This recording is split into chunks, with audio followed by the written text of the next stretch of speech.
yaghfir lana wa liwalidina ayat ke-12. Inna nahnu nuhyil mauta wa naktubu ma qaddamu wa atharahum. Kita ulang lagi, inna nahnu nuhyil. Saya bacain dulu, perhatikan panjang pendeknya.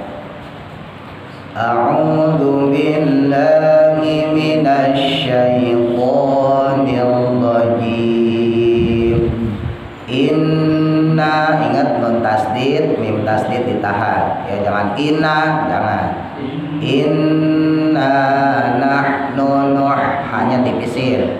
Jangan nahnu, kalau nahnu itu hak gede ya. Hak kecil nahnu nuhyil alhamdu ar-rahman nahnu nuhyil mauta wa nak, yang udah bisa hamas kafnya kasih hamas, wa naktubu ma qaddamu wa hanya panjang, wa tanya ujung lidah keluarin, tempelin ke gigi atas, wa atharahum wa kulla syai'in. Nah kalau shin tebel ya, ujung lidah tempelin ke langit atas yang keras ya, bagian depan. Syai'on syai'in ya. Wa kulla syai'in shotnya mau nyongin, ahsaynahu fi imam, fi-nya mad jaiz ya, fi satu kata, imamim satu kata. Huruf matnya bertemu pada hamzah kata yang berbeda, maka dia mad jaiz. Fi imamim, masukin idgham diguna, kasrotain ketemu mim, imamim mubin. Wow, nah hati-hati dotnya jangan mantul ya, jangan wadrib. Nah ini penyakit kita, bersih. Rib lahum, tahan dimati ketemu mim, idgham mimi. Lahum matalan, nah sama kayak tadi, tanya ujung lidahnya keluarin, tempelin ke gigi atas. Matalan ashabal qaryah, tanya tak marbuto diwakofin jadi ha, qaryah. Idja sama id, jangan mantul, jangan id, jangan bersih. Tak sama ya, ujung lidahnya keluarin, tempelin ke gigi atas. Ja mad wajib, huruf matnya bertemu hamzah satu kata. Ja'a itu artinya datang. Ja nya tebel karena jatuh setelah harokat doma. Mursalun. Saya bacain baru ikutin ya. A'udzu billahi minasy syaithanir rajim. Tarik nafas 1 2 3. A'udzu billahi minasy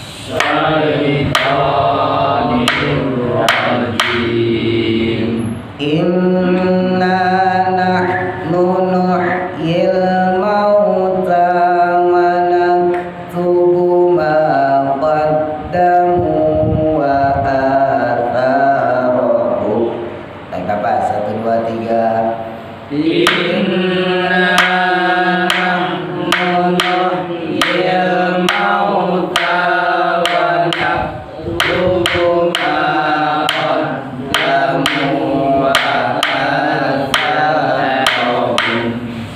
wa kulla syai'in ahsaynahu fi imamin mubin. Tarik nafas 1 2 3. Wa kulla syai'in ahsaynahu fi imamin mubin.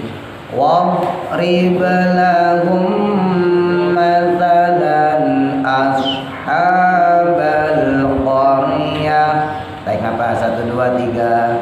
وَاضْرِبْ لَهُم مَّثَلًا أَصْحَابَ الْقَرْيَةِ إِذْ جَاءَهَا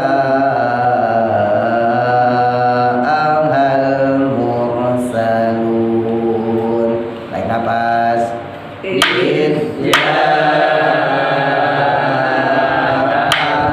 الْمُرْسَلُونَ. Baik, diulang bareng dari awal. Ya. Ketokannya usahain pas. Ya, arut tuh ketukan kalau bisa pas. Ya. Baik, nafas. 1, 2, 3. A'udzu billahi minas syaitonir rajim.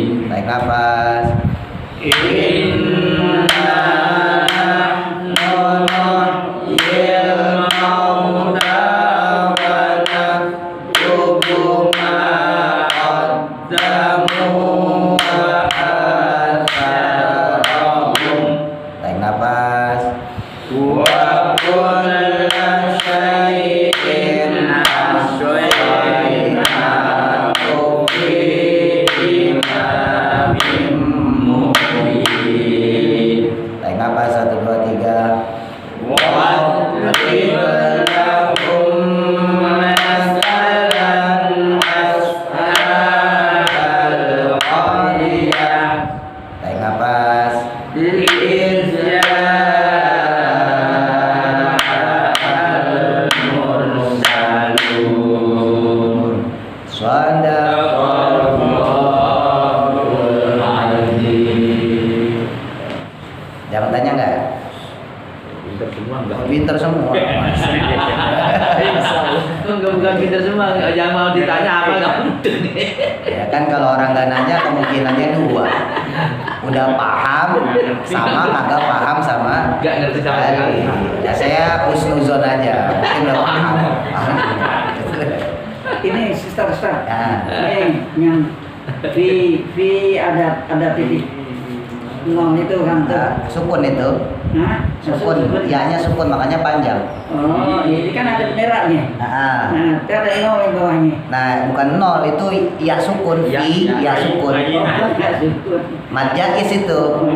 Nah, fi ketemu i hamzah kan. Jadi I. Pokoknya kalau huruf mad alif waw ya kalau dia ketemu hamzah imami mudbin itu i itu hamzah ya bukan alif, hati-hati. Iya, iya, i. Kalau alif dia tidak berharokat, i-nya itu kan hamzah. Ya. Nah, ya sukun bertemu hamzah berarti dia mad jais. Ketemunya beda kata. Fi satu kata, fi artinya di dalam. Ya, imamim mubin itu maksudnya dalam catatan Allah yang nyata di Lauhul Mahfuz. Nah, imam satu kata, fi satu kata. Jadi beda kata nih. V imam ya. Jadi fi satu kata, imam satu kata, makanya dia mad jais. Ya, kalau mad jais beda kata huruf madnya. Tuh, beda sama tadi idja ahal, jaa itu satu kata, jaa artinya datang. Yang dulu udah pernah kita bahas tuh. Kalau satu kata namanya mad wajib, beda. Kalau huruf mad alif waw ya, ingat-ingat huruf mad tuh, alif waw ya. Waw sukun, ya sukun. Kalau dia bertemu hamzahnya satu kata, misalnya tadi jaa. Nah, jaaha satu kata tuh. Nah, nanti benderanya tebel karena dia mad wajib. Gitu. Tapi kalau yang fi imami mudhim, fi-nya itu mad jais. Huruf mad yang bertemu alif waw ya bertemu dengan hamzah.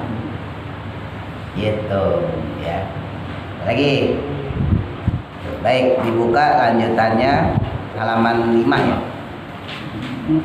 Baris ke 8 apa 9 itu? Syai'in Wa kulla syai'in ahsaynahu fi imamin mubin. Bismillahirrahmanirrahim. Qala musannifu rahimallahu taala wa nafa'na bihi wa bi ulumi fi dharain amin. Qala Allah taala fil Qur'anil Karim, a'udzu billahi minasyaitonir rajim wa kulla syai'in ahsaynahu fi imamin mubin. Nah, kemarin kita udah bahas tentang sunnah. Sunnah dalam arti contoh ya. Sunnah ada yang baik disebut sunnah hasanah, Ya, contoh yang baik, ada juga contoh buruk atau sunnah sayyi'ah. Nah, dua-duanya itu berpotensi memberikan jariyah, ya, pengaruh. Jadi kalau misalnya pahala, ya jadi pahala jariyah. Kalau dosa juga jadi dosa jariyah. Nah, ini kita lanjutkan. Wa kulla syai'in, dan setiap sesuatu kata Allah itu ahsainahu, kami kumpulkan. Nah, ini yang tadi yang Pak Haji Rizal tadi, fi imamin mubin. Fi di dalam, imamin itu maksudnya di sini kitab, ya, kitab induk, mubin yang nyata. Ya, maksudnya catatan sebelum alam semesta ini diciptakan sama Allah, ya, di Lauhil Mahfuz sana. Ai maksudnya hafadnahu, ya, kami menjaganya, ya, kami merawatnya kata Allah. Wa adadnahu, dan kami menghitungnya. Wa bayyanahu, dan kami menjelaskannya kata Allah, fi lauhil mahfudi, di lauhil mahfud. Ya, yakni maksudnya laisa syai'un, tidak ada sesuatu, makhfiyan, yang halnya samar, an ilmina, dari pengetahuan kami kata Allah.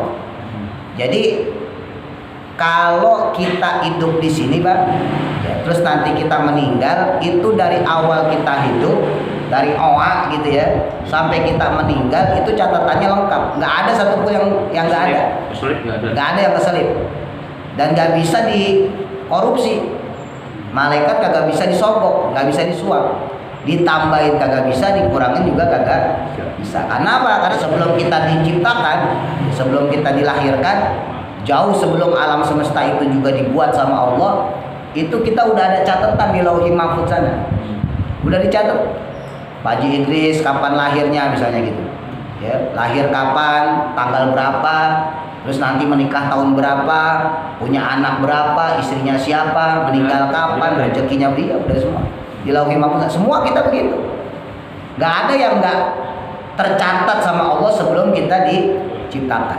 Makanya saya nyampein dulu, pernah saya sampein, kita kalau punya anak atau kalau kayak saya bisa Pak Jilarno punya murid, itu sebetulnya kita ngajar itu bukan karena pinter, bukan, karena duluan belajar. Iya, karena ketetapan Allahnya begitu. Ini saya duduk di sini di depan bapak-bapak bukan karena saya pinter, bukan, karena saya kebetulan duluan belajar ini. Coba kalau yang belajar duluan Mbak Gora, Bang orang di sini, Bang Alik, ayo baca gitu. Berhubung saya yang belajar duluan kan gitu, maka saya ngajarin. Guru begitu, orang tua pun sama. Kita punya anak, kenapa kita ngedidik anak? Kenapa kita ngerawat anak? Karena kita lahir duluan. Nah gitu emang. Coba kalau anak kita yang lahir duluan, siapa yang rawat kita? Lah anak kita. Dipanggil bukan anak, jadi bapak begitu. Iya benar. Jadi semuanya itu tuh cuma sebab akibat aja. Sebab kita lahir duluan, maka anak kita manggil kita bapak. Sebab kita ngajar, misalnya kayak saya gitu ya. Nah, maka murid-murid kita manggil kita guru. Udah gitu aja udah. Tapi apa berfungsi? Nanti indah Allah ketika kita menghadap Allah. Nggak berfungsi itu, Pak. Nggak berfungsi, status itu nggak berfungsi. Tetap yang berfungsinya apa? Kebaikan kita dan keburukan kita. Gitu. Jadi kalau kita jadi orang tua, kita baik sama anak, ngedidik anak nggak? Kalau kita jadi guru, ngedidik murid dengan benar nggak? Gitu aja sebetulnya. Cuman alasan itu aja. Kalau kita punya cucu, ditegur nggak kalau cucu kita salah? Kalau kita jadi pengurus RT, pengurus RW, ya, masyarakat kita berbuat kesalahan, ditegur nggak? Dilurusin nggak? Itu aja, cuman itu aja. Tapi semua manusia, semua makhluk Allah juga secara umum itu tetap punya peluang melakukan sebuah pahala. Tapi adapun bentuknya, adapun posisinya itu bisa berbeda. Ya, saya ulangnya agak ngejelimet nih. Jadi intinya tetap manusia itu, kita nih sebagai makhluk Allah tetap ditugasin menjalankan kebaikan, menjauhi keburukan, intinya begitu. Tapi bagaimana bentuknya itu disesuaikan dengan posisi kita. Jadi nanti yang dipertanggungjawaban di hadapan Allah bukan posisi kitanya, bukan, tapi kebaikan yang kita lakukan atau keburukan yang kita lakukan. Paham nggak maksudnya? Jadi seandainya saya misalnya gitu dihadapkan sama Allah atau Pak Jilano tadilah yang guru ya, Maka nanti yang ditanya itu bukan posisi kita sebagai gurunya, bukan. Tapi kamu udah menyampaikan kebaikan gak kepada murid kamu? Orang yang ada di bawah tanggung jawab kamu, begitu. Nanti murid juga begitu, yang ditanya dia bukan masalah muridnya, bukan. Tapi kebaikan apa yang dilakukan kamu sebagai murid? Muridnya mah gak ngaruh. Nanti si murid jawab, saya berbakti pada guru saya. Jadi yang dinilai sama Allah berbaktinya, bukan masalah dia muridnya, bukan. Paham maksudnya? Atau orang tua nih, kita orang tua, kita punya anak. Nanti disidang sama Allah di pengadilan akhirat. Terus kita ditanya tuh, apa yang telah kamu lakukan pada anak kamu? Terus kita bilang, anak kita kayak kita didik. Kita suruh tutup aurat, kita suruh ngaji, kita suruh sholat. Begitu juga dengan istri kita dan sebagainya. Nah maka Allah nilainya kebaikannya itu, kebaikan yang telah kita sampaikan, telah kita ajarkan. Masalah kita jadi orang tua karena kepikiran udah. Begitu pula dengan anak. Ketika anak nanti disidang, apa yang kamu lakukan waktu dulu kamu kecil sama orang tua? Menginjak kamu balik usia 20, 22, 23, kamu masih punya orang tua. Orang tua kamu udah sepuh, apa yang kamu lakukan pada orang tua kamu? Oh, saya berbakti. Oh, saya begini begitu merawat dan sebagainya. Nah, maka anak tersebut punya kebaikan merawat atau berbakti kepada orang tua. Perkara status dia sebagai anak kadang ngaruh. Hilang. Paham gak maksudnya? Jadi kita ada di sini itu cuma karena sebab akibat. Karena pada hakikatnya setiap kita, dari catatan kita, kita punya amal, roh kita dan sebagainya, itu sudah ada di Lauhul Mahfuz. Tinggal masukin doang bahasa kita. Lahir nih misalnya tahun 1900-an. Ya tahun 1900-an si Fulan. Kakek nenek kita lah gitu ya. Tahun 1900-an. Ya. Si Fulan, kakek nenek kita tuh dimasukin. Terus tahun 1910 tetangganya. Terus aja gitu. Tahun 1930 mulai ibu kita masukin. Tahun 1950 mulai kita dimasukin. Tahun 1980 mulai anak kita dimasukin. Tapi rohnya sendiri udah ada di Lauhul Mahfuz. Paham maksudnya? Jadi gak ngaruh, Pak. Jadi jangan sok-sokan kalau kita jadi orang tua tuh jangan sok-sokan. Atau kalau saya tadi saya sampaikan, kalau jadi guru jangan sok-sokan. Jadi ketua RT, jadi ketua RW, jadi pengurus RT, pengurus RW, pengurus musola, jangan sok-sokan. Jangan mentang-mentang. Karena semuanya itu cuman bagian dari sebab dan akibat saja. Ya. Nanti di hadapan Allah kita bertanggung jawab, bukan mempertanggungjawabkan itu, tapi kebaikan kita, keburukan kita. Kita baik gak sama anak cucu kita? Kita baik gak punya murid? Kita baik gak punya tetangga? Kita baik gak punya saudara? Itu aja.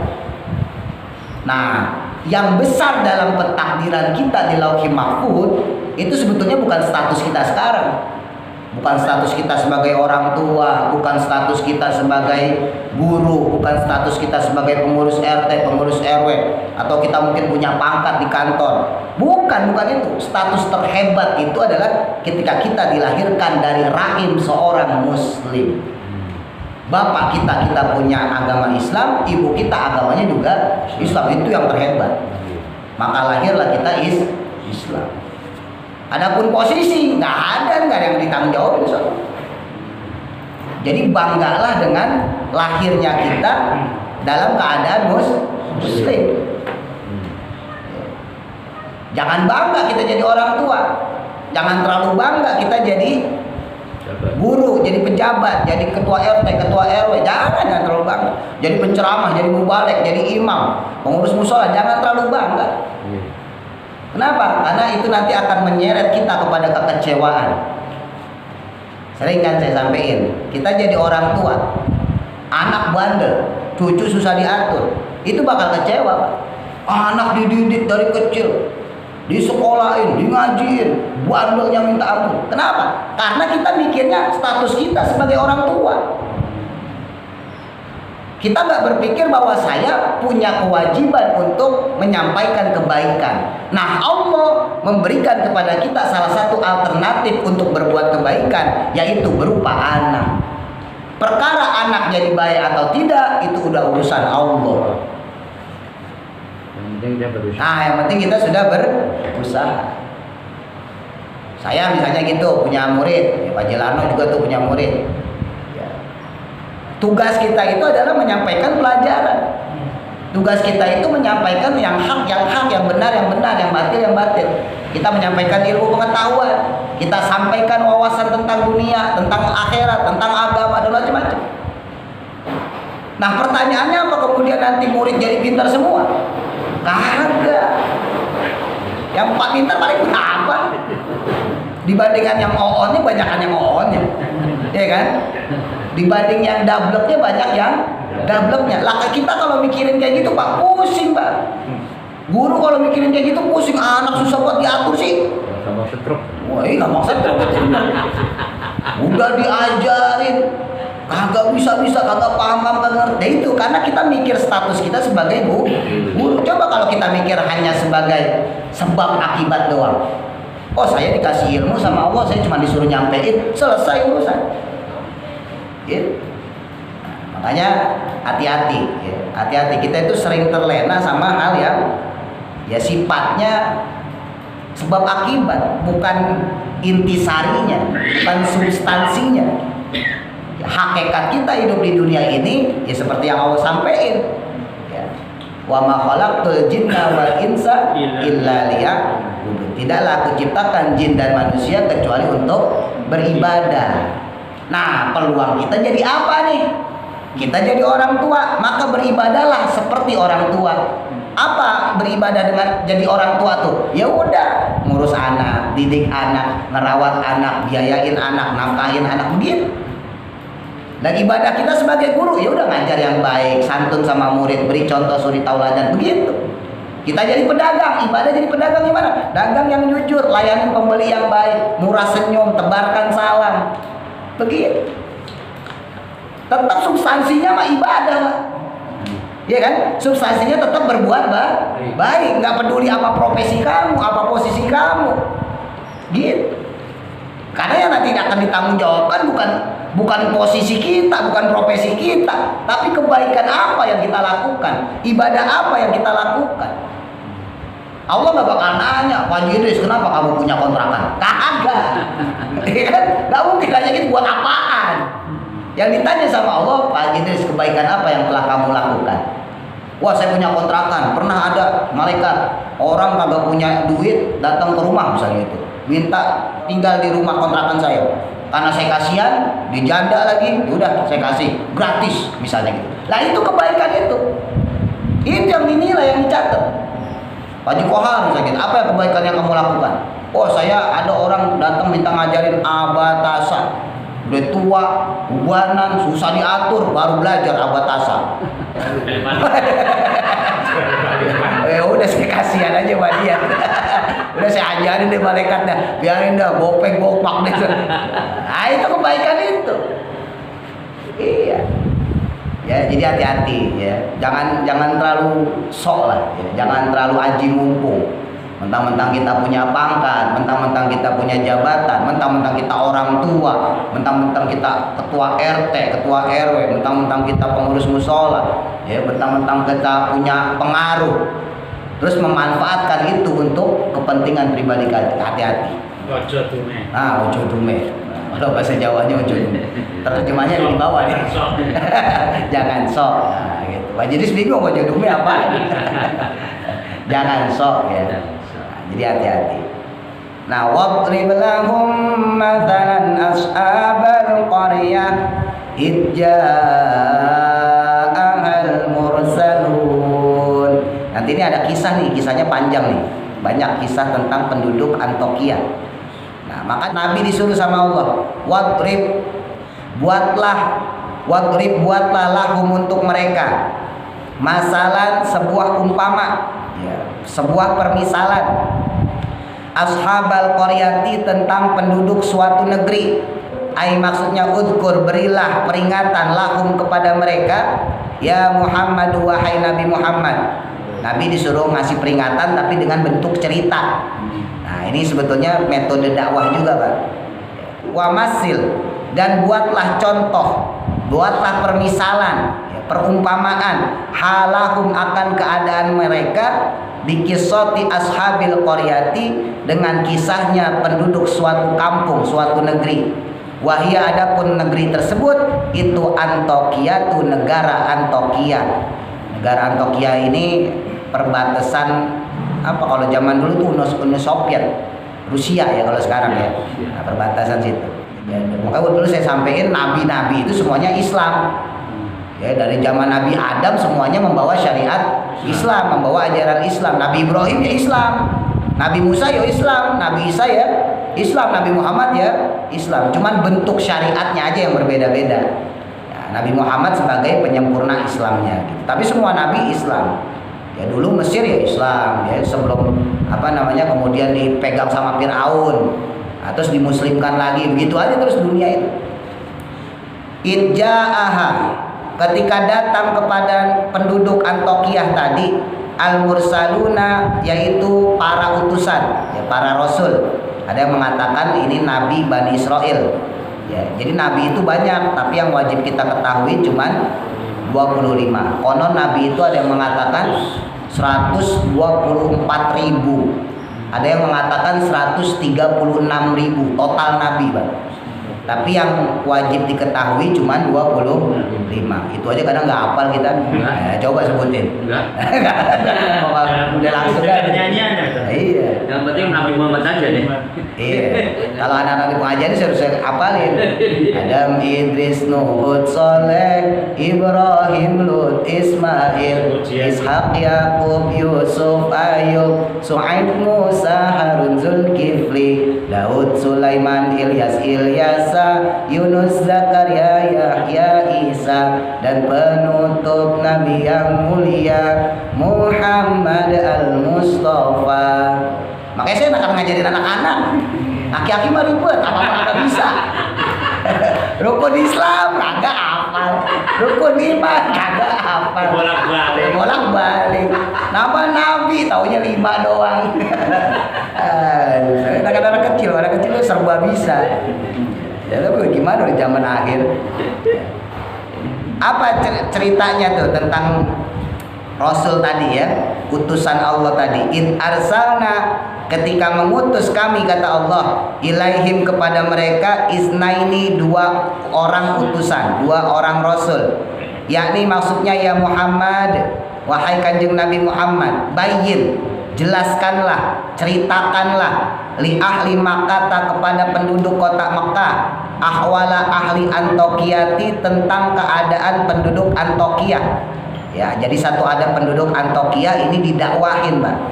Ya, ini yang menjadi sebab turunnya ayat id arsalna ilaihim husnaini fakadzabuhuma itu yang tadi kita baca ya.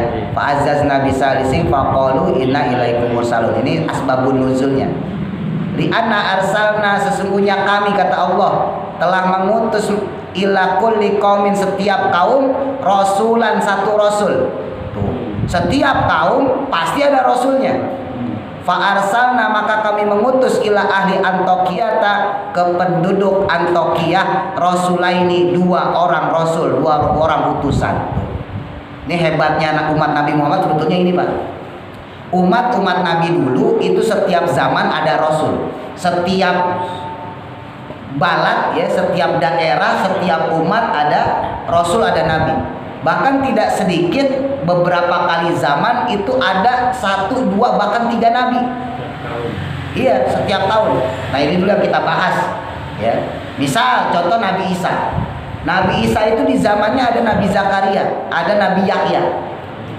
Nabi Yahya itu anaknya Nabi Zakaria, cuman beda tempat aja. Nabi Isa di Palestina, Nabi Yahya Zakaria di Mesir. Itu satu zaman, Pak. Dalam satu zaman ada 3 nabi. Nabi Musa, ya, ada Nabi Harun, Nabi Sulaiman, satu zaman nama Nabi Daud, bapaknya. Tapi Nabi Muhammad, Pak, ini hebatnya Nabi Muhammad, sendirian. Setelah masa fatroh 520 tahun lebih, kagak ada nabi, kagak ada rasul, bayangin. Berjuang sendirian. Ini hebatnya Nabi Muhammad. Tapi dalam akidah kita ingat ya, la nufarriqu baina ahadim mir rusuli. Kita nggak pernah beda-bedain nabi-nabi yang lain, rasul-rasul yang lain. Mereka tetap istimewa. Mereka tetap orang-orang hebat. Ya, mereka tetap utusan Allah yang wajib kita percaya dan kita yakini. Tapi di antara nabi-nabi para rasul tadi itu ada yang luar biasa, yaitu Nabi Muhammad SAW berjuang sendirian setelah 520 tahun gak ada nabi. Itu padahal sebelumnya nabi itu silih berganti. Setiap nabi ini meninggal, ganti nabi baru. Iya. Ada lagi nabi meninggal, diangkat lagi sama Allah seorang nabi, terus begitu. Nabi Isa diangkat sama Allah, kagak ada nabi. Itu yang kita bahas, masa fatroh, masa kekosongan.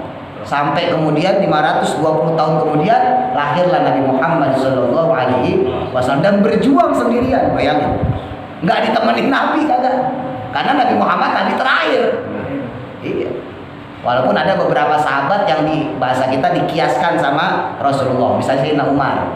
Sayyidina Umar itu saking solehnya, tegasnya, kata Nabi, wahai Umar, andai kata ada Nabi lagi setelah saya, kamu pasti jadi Nabi. Tapi enggak ya, karena ini cuma kias. Ya. Saking hebatnya perjuangan Sayyidina Umar. Itu, tapi memang ini memastikan bahwa waktu di zaman Nabi Muhammad itu habis semua. Gitu ya. Semua nggak ada lagi nabi kecuali Nabi Muhammad. Walaupun kemudian keluar nabi-nabi palsu tuh. Musailamah al-Kadzab ya kan, macam-macam tuh ya. Nah, itu kisah lain lah. Nah, terus kemudian Allah Subhanahu wa taala menyambungkan fakadzabuhuma fa'azzazna bitsalitsin faqalu inna ilaikum mursalun. Fakadzabuhuma, namun mereka tuh penduduk Antiokhia yang didakwahin sama dua orang rasul tadi mendustakan keduanya. Ya, jadi nggak mau ngikutin. Jadi mendustakan kedua utusan tadi. Fa'azzazna, maka kami utus kembali, kami kirimkan lagi kata Allah, kami kuatkan. Ya, bisa lisin dengan utusan ketiga. Karena dua kurang kuat, dikirim lagi satu rasul. Oh, bayangin. Aikowaina, maksudnya menguatkan kami huma dengan kedua utusan sebelumnya, bisa lisin dengan utusan yang ketiga. Dikirim deh utusan yang ketiga.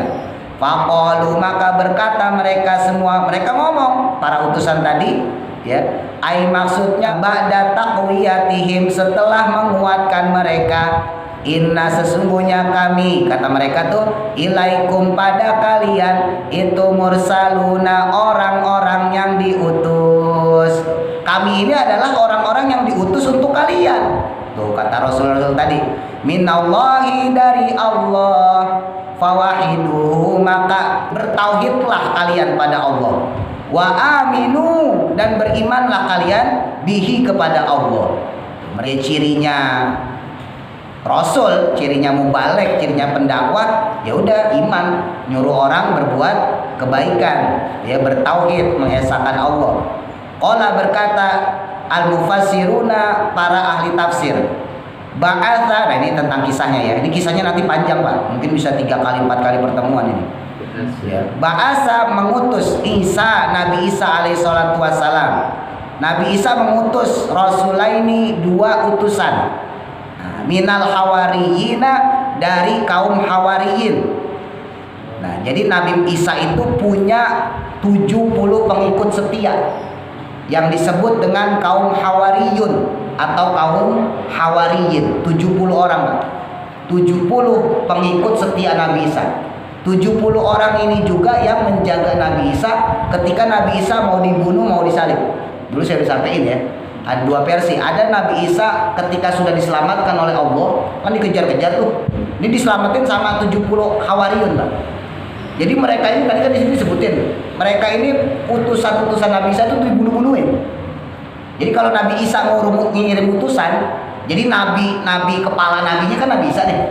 Disuruh kamu dakwah ke sana, malah dibunuh tuh nabi. Ustadznya bahasa kita lah, tuh ke sana malah dibunuh ustadznya. Tuh kaum zaman dulu begitu. Bani Israel tuh begitu. Ya makanya disebut dalam Al-Quran, dalam pakaian kita baca, mereka itu disebut makdub dan juga disebut dolin. Makdub itu orang yang dimurkai Allah, dolin orang yang sesat. Nah itu kaum Bani Israel sejarahnya begitu. Kenapa? Karena mereka berani sampai ngebunuh nabi mereka sendiri. Ya. Kalau Nabi Muhammad ya sekejam-kejamnya gitu ya. Sekejam-kejamnya ahli Mekah, kota Mekah, penduduk kota Mekah, Abu Jahal, Abu Lahab, sekejam-kejamnya Nabi Muhammad gak dibunuh. Paling dilemparin kotoran unta gitu kan. Ya, di apa dicaci maki, ya dijahatin lah bahasa kita, tapi nggak sampai dibunuh. Kecuali pas Nabi Muhammad ketika itu sudah mau hijrah ya. Ketika Nabi Muhammad mau hijrah baru mereka sepakat yuk kita bunuh Nabi Muhammad. Tapi Nabi Muhammad berhasil hijrah tanpa dibunuh. Ya. Tapi nabi-nabi terdahulu, Pak, dulu saya cerita, Nabi Zakaria itu matinya dimutilasi. Oh, Nabi Yahya itu matinya juga digergaji, dimutilasi, bayangin. Jadi enak, jadi ustadz sekarang tuh enak. Iya. Makanya saya jadi ustadz tuh pede, nggak bakal ada yang ngegergaji saya. Ya, iya. Oh, sekarang mau ustadz enak banget masuk musola masjid minimal air putih dah, ya kan? Ya, habis itu kita ngopi ngerokok, udah enak banget dah. Benar, saya kalau nginget-nginget perjuangan zaman dulu, Pak. Kasihan ya. Itu kasihan Nabi Muhammad itu dilemparin kotoran unta. Lah kita ustadz sekarang udah tinggal petanteng dong. Dia sok banget, ya kan? Jadi ustadznya sok banget. Pakai sorban. Pakai sorban. Imamah 5 meter. Tapi ya nggak apa-apa, namanya juga gaya ya. Ya nggak apa-apa. Ya, namanya juga. Ntar kalau ustadznya jelek juga kasihan. Ntar itu jamaahnya nggak ngurusin apa gitu. Ustadz kok. Jadi begitu luar biasanya Nabi Muhammad SAW. Ya. Nah, kaum Hawariyun balik lagi ya. Itu ada yang namanya Lukas, ada yang namanya Matius, ada yang namanya Barnabas, macam-macam namanya. Ya, itu ada ensiklopedia sendiri khusus itu. Kemudian karena Nabi Isa ini dikejar mau disalib, salah satu pembangkang. Dulunya ikut kaum Hawariyun dia itu. Dia ikut kaum Hawariyun tapi dia membangkang keluar. Ya, berkhianat lah kalau bahasa kita. Malah pengen ngebunuh Nabi Isa karena mereka menganggap Nabi Isa ini sebagai bentuk diterimanya pertobatan mereka. Kalau Nabi Isa dibunuh, dilemparin batu dan sebagainya, maka pertobatan mereka diterima. Maka ini orang memprovokasi, Pak, ngompor-ngomporin, ayo kita bunuh Nabi Isa. Akhirnya dikejar-kejarlah Nabi Isa, ya, bukan dihukum sebetulnya, pengorbanan. Ya, cuman pengorbanan zaman dulu, hukuman zaman dulu pernah saya cerita ya. Itu kalau nggak diikat begini nih, dipakein balok kalau bahasa kita gitu, nah, dipasung atau disalib gitu, terus dilemparin batu. Itu hukuman zaman dulu gitu. Nah, Nabi Isa itu pengen digituin supaya tobat mereka kaum Bani Israel diterima. Nah, akhirnya Nabi Isa diselamatkan oleh 70 orang tadi ya, kaum Hawariyun. Nah, ini ada khilafiyah sekali lagi. Setelah kasus itu terjadi, apakah Nabi Isa langsung diangkat sama Allah? Diselamatkan dalam artian diangkat ke langit, atau Nabi Isa itu tetap menjalani hidup kemudian wafat? Ini ada 2 versi, Pak. Jadi jangan kaget ya kalau ada khilafiyah. Versi yang sering didengar sama orang ya langsung diangkat sama Allah, diangkat ke langit, diselamatkan, gitu ya. Tapi kalau versi yang kedua, Nabi Isa lari ke hutan, kemudian tinggal di hutan, wafat di hutan. Ya, ini 2 versi nggak ngaruh kalaupun kita salah. Yang harus kita yakin, kita harus meyakini bahwa Nabi Isa menjelang kiamat nanti akan dihidupkan kembali, diturunkan kembali oleh Allah untuk ngurusin tuh umat-umatnya yang punya anak cucu nggak bener nih sampai hari kiamat nanti. Ya, untuk melawan Dajjal bersama Imam Mahdi, gitu ya. Nah, adapun ketika Nabi Isa dikejar-kejar, nah, salah satu pembangkang, salah satu pengkhianat tadi namanya Yudas. Kemudian diserupakan oleh Allah seperti Nabi Isa. Maka Yudas itulah yang kemudian dipasung, disalib ya, kemudian dilemparin batu sampai mati. Gitu. Sementara Nabi Isa sendiri diselamatkan. Lari. Nah, lari sama siapa? Orang ini kaum Hawariyun. Nah, kaum Hawariyun ini yang ditugasin sama Nabi Isa untuk selalu berdakwah. Nah, ini di sini diceritain salah satu kisah tentang kaum Hawariyun. Ya, ila Madinati Antokiyata, ke kota Antokiyah. Madinah itu artinya kota, Antokiyah. Falamma qaruba, maka tatkala telah mendekati minal Madinati, dari Madinah, ya, ro'ya, melihatlah syaikhon, seorang tua, seorang syekh, ya, syekh itu maksudnya di sini orang tua, yar'a, yang dia sedang menggembala, gonaman, akan kambing, Wahwa adapun orang tua tadi itu Habib An-Najjar. Nah ini salah satu tokohnya nih. Kalau ibarat film, artisnya nih Habib An-Najjar. Nanti banyak kisahnya di bawah. Sahibu Yasin, ada yang menerjemahkan kiai saya pelaku atau aktor utama tentang surah Yasin ini. Tapi ada juga kiai saya mengartikan orang yang hafal surah Yasin. Karena konon surah Yasin itu sudah ada dari zaman Nabi Ibrahim. Diturunkan lagi kemudian pas zaman Nabi Muhammad. Ini namanya Habib An-Najjar. Ya, Habib bukan keturunan Nabi, bukan ya. Namanya aja Habib An-Najjar. Fasallama, maka mereka berdua memberi salam alaihi kepada orang tua tersebut. Faqala, maka berkata asy-syaikhu, orang tua tadi Habib ya, Habib An-Najjar, lahuma kepada kedua orang utusan Nabi Isa, man antuma, siapa kamu berdua? Faqala, maka kemudian mereka menjawab, nahnu adapun kami itu rasulan Isa, utusannya Nabi Isa alaihissalam. Nada'ukum, yang mana kami mengajarkan kepada kalian, untuk mengajarkan pada kalian min ibadatil ausani, dari menyembah ya beribadah kepada berhala, ila ibadatir rahmani, untuk menyembah, untuk beribadah kepada Allah yang Maha Rahman. Oh, saya ini ditugaskan untuk berdakwah pada kalian, maksudnya begitu. Faqala, berkata lagi asy-syaikhu, si syekh tadi Habib An-Najjar tadi ya, orang tua tadi, ama akuma, apa ada pada kalian ayatun, buktinya, tandanya. Buktinya apa kalau kamu utusan Nabi Isa? Oh, Nabi Isa kan terkenal bukan cuma nyembuhin orang sakit, orang mati dihidupin. Apa buktinya kalau kalian ini utusan Nabi Isa untuk berdakwah supaya kami tidak lagi menyembah berhala? Faqala, maka berkata tuh kedua utusan tadi, naam, baik, kalau kalian pengen bukti, kamu pengen bukti, itu nushfi, kami bisa menyembuhkan al-marido, akan orang yang sakit. Ya sama kayak Nabi Isa, orang sakit bisa disembuhin. Wa nubri'u, dan kami juga bisa mengobati al-akmaha, akan orang yang buta ya. Orang yang buta ya dari kecil, Pak. Ya, bukan buta udah gede, bukan, buta dari kecil. Bukan buta katarak. Nah, bukan katarak, bukan, buta dari kecil bisa diobatin. Wal abroso, dan sakit lepra. Ya, sakit lepra zaman dulu orang paling takut ya. Wa nuhyil mauta, bahkan kami bisa ngidupin orang mati sama kayak Nabi Isa. Biidznillah, dengan izin Allah Subhanahu wa taala. Faqala, maka berkata asy-syaikhu, si syekh tadi, orang tua tadi, oh begitu, baik. Innali, kalau begitu sesungguhnya aku ini punya ibnan, seorang anak, maridon, yang sakit, lumpuh nih sakitnya nih. Mundu sinina, selama beberapa tahun. Jadi bukan baru setahun, udah lama nih, udah beberapa tahun. Qala, maka menjawab, berkata tuh dua utusan tadi, lahu kepada Habib An-Najjar, intoliq bina, maka mari kita pergi. Ayo pergi bersama kami, maksudnya gitu. Hatta natolli'a, sehingga agar kami bisa melihat, ya bisa melihat ala halihi, atas keadaan dia. Fa'ata, maka pergilah asy-syaikhu, si syekh tadi, ya saya di sini orang tua ya. Makanya jangan ini juga dipanggil syekh, jangan. Ya, jangan pede banget, jangan syekh maksudnya orang tua. Ya bihima, dengan kedua utusan tadi, ila manzilihi, ke rumahnya. Maka pergi tuh pulang ke rumah. Apa yang dilakukan sama kedua utusan Nabi Isa ini?